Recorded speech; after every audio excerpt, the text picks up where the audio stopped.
ትኩረት ሁሉ ከአሰብ ተነስቶ ሆርሙዝ ላይ ባነጣጠረበት በዚህ ወቅት አሰብ ላይ ያልታሰበ ነገር እየተፈጠረ ነው። የኢትዮጵያ ታሪካዊ ሀብት አሰብ ግብጽ እጅ ልትወድቅ ተቃርባለች። የካይሮ ጦር አሰብ ላይ ሊሰፍር ጠመንጃውን እየወለወለ ነው። እልህ ምላጭ አስውጣል እንዲሉ ኢትዮጵያ አሰብን በመጠየቋ ለዓመታት የካይሮ ፈረስ ሆኖ ያገለገለው ሻዕቢያ የግብጽ ተላላኪነቱን ያረጋገጠበትን እርምጃ ወስዷል። በቀጠናው እየተከሰቱ ያሉ ጉልህ ለውጦች አሳሳቢ ሆነዋል። እነዚህ ለውጦች ትኩረታቸውን ኢትዮጵያ ላይ ያደረጉ ናቸው። ሁለት ጉዳዮችን እናንሳ። ባለፈው ቅዳሜ የግብጽ የውጭ ጉዳይ ሚኒስትር ባድር አብዱላቲ በድንገት አስመራ መከሰታቸው ቀጠናዊ ለውጡን በደንብ የሚያሳይ ነው። የካይሮ ሚኒስትር በአስመራ አዳሎ ቤተ መንግስት ቆይታቸው አሰብን የተመለከተ አንድ አነጋጋሪ ስምምነት ተፈራርመዋል። ይኸውም የኤርትራን ወደቦች ማልማት የሚል ነው። የስምምነት በዋናነት አሰብን የሚመለከት ነው። ካይሮና አስመራ አሰብን ከኢትዮጵያ ጉሮሮ ለአንዴና ለመጨረሻ ጊዜ ለመመንተፍ የተፈራረሙት ሰነድ ነው ሊባል ይችላል። አብራርተን እንመለከተዋለን። ሌላኛው ደግሞ የትራምፕ አዲስ አበባንና አስመራን የተመለከተው የፖሊሲ ለውጥ ነው። ይህ የፖሊሲ ለውጥ ምናልባት ኢትዮጵያ በሰላማዊ አካሄድ አሰብን በእጇ የምታስገባበትን እድል የሚፈጥር ነው ተብሏል። አንድ የኢትዮጵያ የውጭ ጉዳይ ሚኒስትር ቢሮ አመራር ስለዚህ ጉዳይ ለሪፖርተር ጋዜጣ አስገራሚ ጉዳይ ተናግረዋል። ጉዳዩን በዝርዝር እንቃኘዋለን። ቪዲዮውን ላይክ አድርጋችሁ በመጀመር አብራችሁን ቆዩ።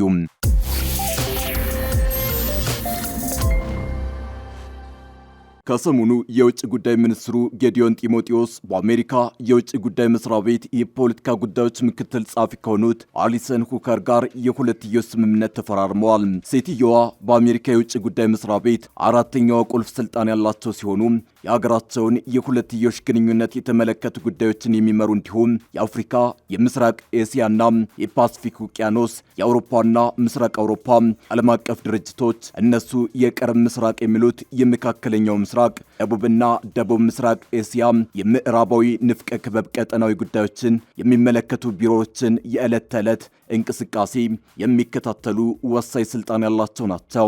ይህ አዲስ ስምምነትም ባይላተራል ስትራክቸርድ ዲያሎግ ፍሬምወርክ የሚል ስያሜ የተሰጠው ሲሆን እንዲህ ያለ ስምምነት የሚፈረመው ደግሞ በመሰረታዊነት የሁለትዮሽ ግንኙነትን ቅርጽና መልክ ለማስያዝ ሲፈለግ እንደሆነ የተለያዩ የመረጃ ምንጮች አመላክተዋል።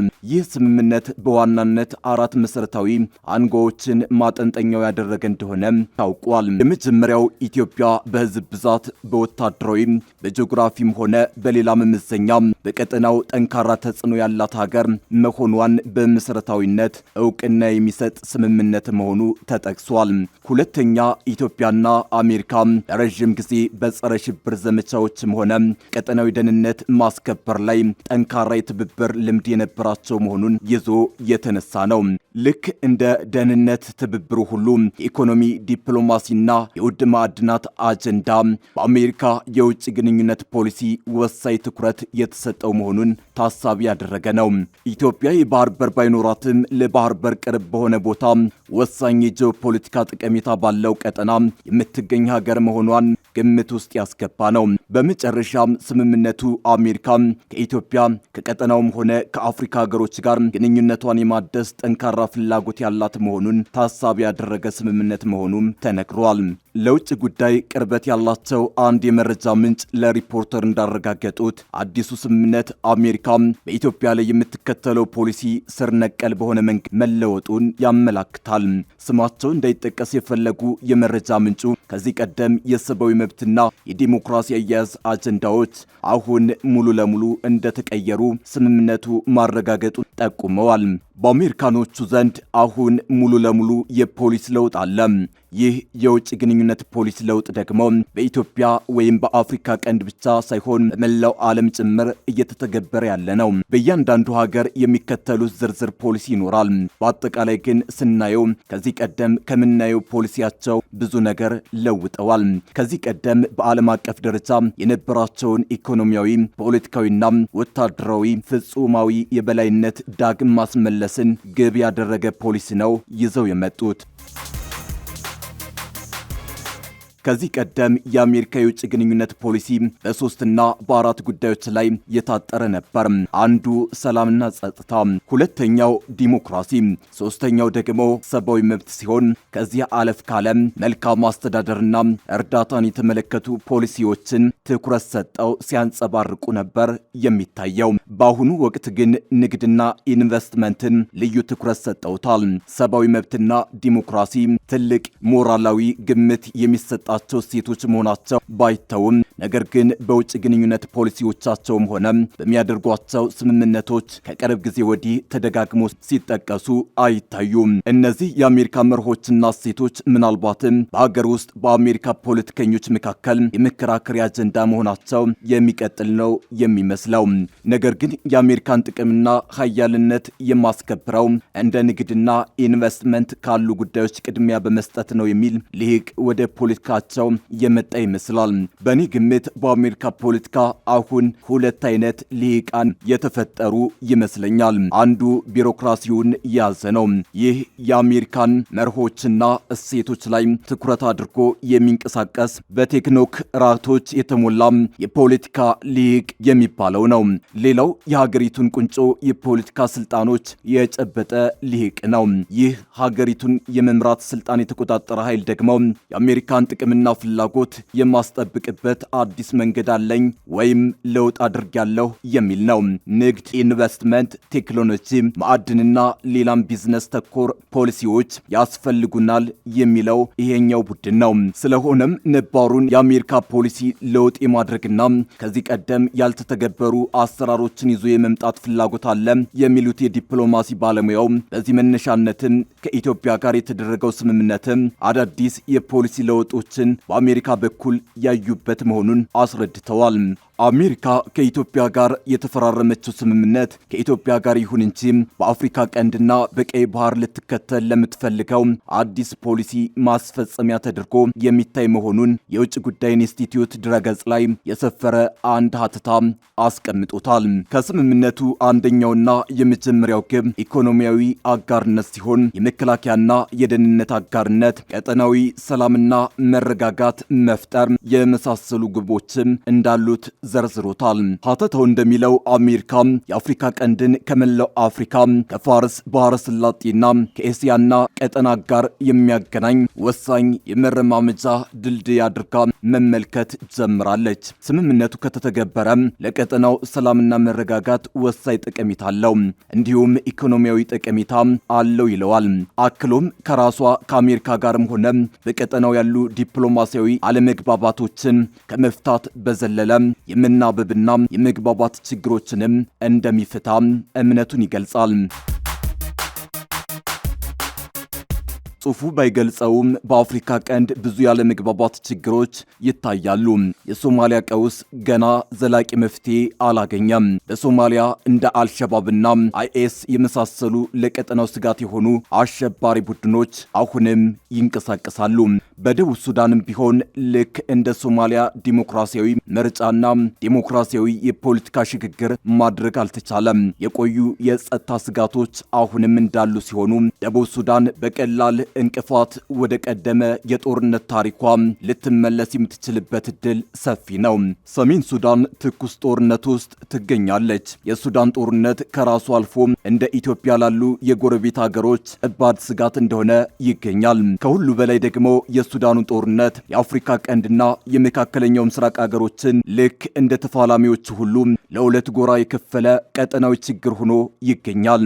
ግብጽ፣ ሳውዲ አረቢያ፣ ኤርትራ፣ ቱርክ፣ ኳታርና ፓኪስታን የመሳሰሉ ሀገሮች በአንድ ጎራ ሲመደቡ የሱዳን ጦርነት ከሚመሩት ከጀነራል አብዱል ፈታህ አልቡርሃን ጀርባ ተሰልፈዋል ይባላል። በሌላ ወገን ከሱዳን ፈጥኖ ድራሽ ጀርባ የተባበሩት አረብ ኤሚሬትስ ተሰልፋለች ይባላል። ኢትዮጵያን ከዚሁ ጎራ የሚቀላቀሉ ክሶች ቢደመጡም ይህንን ግን የሚያረጋግጥ ተጨባጭ ማስረጃ ሲቀርብ አይታይም። አሜሪካ ከሱዳን ጦር ጀርባ የተሰለፉ እንደ ሙስሊም ወንድማማቾች አሉ ጽንፈኛ የእስላም ቡድኖችን በቅርቡ በአሸባሪነት በመፈረጅ በሱዳን የምትከተለውን ፖሊሲ የሚያሳይ እርምጃ ወስዳለች። ከዚህ በተቃራኒው የቆሙ የአውሮፓ ሀገሮች ግን የሱዳን ፈጥኖ ድራሽ ኃይል በጦርነቱ አሰቃቂ ጭፍጨፋዎችን መፈጸሙን የሚጠቁሙ ሪፖርቶችን በማውጣት ከቡድኑ ጀርባ ያሉ አረብ ኤሚሬትስን ጨምሮ ሌሎች ሀገሮችን ተጠያቂ እንደሚሆኑ ሲከሱ ቆይተዋል።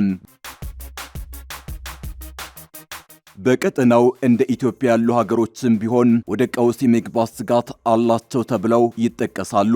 ከፕሪቶሪያ ስምምነት መፈረም ወዲህ መቋጫ ያላገኘው በትግራይ ከህወሓት ጋር መንግስት የገባበት ፖለቲካዊ ውዝግብ ዛሬም ትኩስ የጦርነት ስጋት መሆኑ ይጠቀሳል። ከሱዳን ጋር ያልተፈታ የድንበር ውዝግብ በሚነሳበት አካባቢ አርሚ ሰባ የተባለ የህወሓት ሰራዊት መስፈሩ ይጠቀሳል። ህወሓት ከሱዳን ሰራዊት ጋር ከፈጠረው ግንኙነት በተጨማሪ ኤርትራ ጋርም ጽምዶ የተባለ አጋርነት መገንባቱ በስጋትነት ይነሳል። በኦሮሚያ ከመንግስት ጋር የሚዋጋው የኦነግ ሸኔ፣ በአማራ ክልል የሚዋጋው ፋኖ፣ በአፋር የሚንቀሳቀሰው ኡጉጉሞና ሌሎች በትጥቅ የሚንቀሳቀሱ የፖለቲካ ኃይሎች የዚሁ ጽምዶ አካል መሆናቸው ይነገራል። በቅርቡ በካርቱም የተሰበሰበው ጽምዶ ኃይሎችን ያስተባበረው ስብሰባ ጉዳይ ዜናነቱ ሳይበርድ ከሰሞኑ ደግሞ በፖርት ሱዳን ተመሳሳይ የጽምዶ ስብሰባ መካሄዱ ተነግሯል። ኢትዮጵያ በቅርብ ዓመታት በውስጥ ያልፈታቻቸው ግጭቶች ከፈጠሩት የጸጥታ ተጋላጭነት ስጋት ባለፈ በይፋ ያነሳችው የባህር በር የማግኘት ጥያቄ ተጨማሪ ስጋት ከቅርብም ከሩቅም እንደፈጠረባት ይሰማል። በዚህ ላይ ነባሩና መፍትሄ ያለውም የማይመስለው የአባይ ውሃን እንዲሁም የህዳሴ ግድብን መሰረት አድርጎ የሚሰበቀው የግብጽ የጠላትነት ፖሊሲ ኢትዮጵያን የከበበው የቀውስ ስጋት እንዲያይል አድርጎታል ይባላል። ይህ ሁሉ ባለበት ሁኔታ አሜሪካ አዲስ የፖሊሲ እሳቤ ይዛ መምጣቷ በአፍሪካ ቀንድ አገሮች ውስጥና በአገሮች መካከል ያለውን የፖለቲካ ኃይል አሰላለፍ ሙሉ ለሙሉ የሚቀይር መሆኑ እየተነገረ ነው። አሜሪካ ከሰሞኑ ከኢትዮጵያ ጋር ስምምነት ከመፈራረም በዘለለ ከቀንዱ አገሮች ጋር በተገናኘ የተለያዩ እርምጃዎችን ስትወስድ እየታየች ነው። በቅርቡ የሱዳን ሙስሊም ወንድማማቾችን አሸባሪ ብላ የፈረጀችው አሜሪካ ከኤርትራ መንግስት ጋር ደግሞ ግንኙነት የማደስ አዲስ ስምምነት ይዛ ብቅ ብላለች። ለፕሬዝዳንት ዶናልድ ትራምፕ የአፍሪካ እንዲሁም የምስራቅ አፍሪካ ጉዳዮች ከፍተኛ አማካሪ የሆኑት ማሳድ ቡሎስ በግብጽ አደራዳሪነት ከኤርትራ ባለስልጣናት ጋር ተገናኝተው መነጋገራቸው ሲዘገብ የሰነበተ ሲሆን አሜሪካ በኤርትራ ላይ ጥላው የቆየችውን ማዕቀብ በማንሳት ጭምር ግንኙነቱን የማደስ ሀሳብ እንዳላት ብዙ ሲባል ሰንብቷል። የውጭ ጉዳይ ባለሙያው እንደሚሉት አሜሪካ ከቅርብ ጊዜ ወዲህ ከሁሉም ወገን ጋር የግንኙነት ለውጥ እያደረገች ሲሆን ይህ ሁኔታ ደግሞ ቀጠናዊ ብቻ ሳይሆን ዓለም አቀፋዊ ለውጦችንም እንደሚፈጥር ይገምታሉ። ወደ አፍሪካ ቀንድ ስንመጣ ከኤርትራ ጋር ለውጦች እንዳሉ ራሳቸው የአሜሪካ ህትመቶችና ዲፕሎማቶችን ጨምሮ ብዙ እየተናገሩ ነው። ከዚህ አንጻር ፍላጎት መኖሩን መናገር ይቻላል። ይህ የመጣው ደግሞ ዲፕሎማሲው ሰብአዊ መብትና የዲሞክራሲ ጉዳዮችን ማስቀደም እየተወ በመምጣቱ ይመስላል።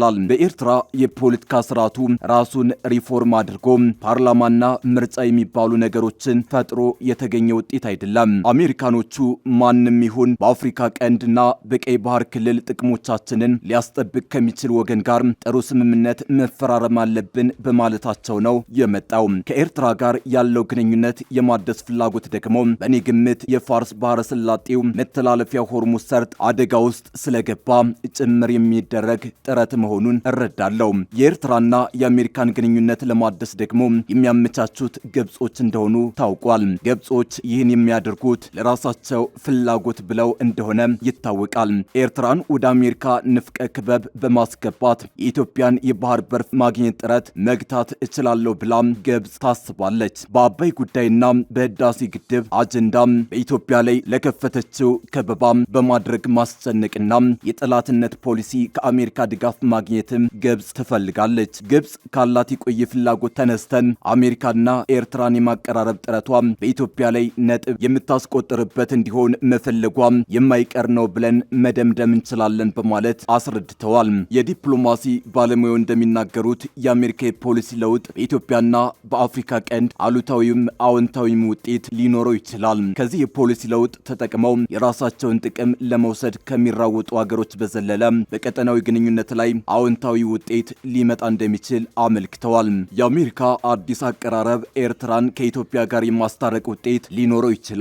የኢትዮጵያ የባህር በር ጥያቄ ለኤርትራ ስጋት አለመሆኑን ለአስመራ ባለስልጣናት መተማመኛ ሊሰጥ ይችላል። ከኤርትራ ጋር በሰላማዊ መንገድ በንግግር የኢትዮጵያን የባህር በር ፍላጎት ምላሽ መስጠት እንደሚቻል ለማሳመን ይረዳል። አሜሪካ ከኢትዮጵያም ሆነ ከሌሎች ሀገሮች ጋር እርዳታ ተኮር ከሆነ ግንኙነት መውጣት እንደምትፈልግ ስትገልጽ ቆይታለች። ለኢንቨስትመንትና ለንግድ መጠናከር ቦታ መስጠትም ጀምራለች። ይህ ለውጥ ደግሞ ኢትዮጵያ በቀጠናው ካሉ ሀገሮች ጋር ስትከተለው ከቆየችው ቀጠናዊ መሰረተ ልማት ትስስር ፖሊሲ ጋር አብሮ የሚሄድ ነው። ኢትዮጵያ የባህር በር ስጡኝ ብላ በሰላማዊ መንገድ ከመጠየቅና እንደራደር ከማለት በዘለለ በኤሌክትሪክ፣ በመንገድ፣ በባቡር፣ በውሃና በሌሎች መሰረተ ልማቶች እንተሳሰር ስትል ቆይታለች። ይህ መሰረታዊ የፖሊሲ አካሄድ ደግሞ አሁን አሜሪካ እያራመደች ካለችው ፖሊሲ ለውጥ ጋር ተናቦ የሚሄድ ነው። በዚህ የተነሳ አሜሪካኖቹ በኤርትራ፣ በቀይ ባህር፣ በሶማሊያም ሆነ በኤደን ባህረ ሰላጤ ከሚከተሉት ፖሊሲ ጋር አብሮ እንዲሄድ ሊደግፉት ይችላሉ።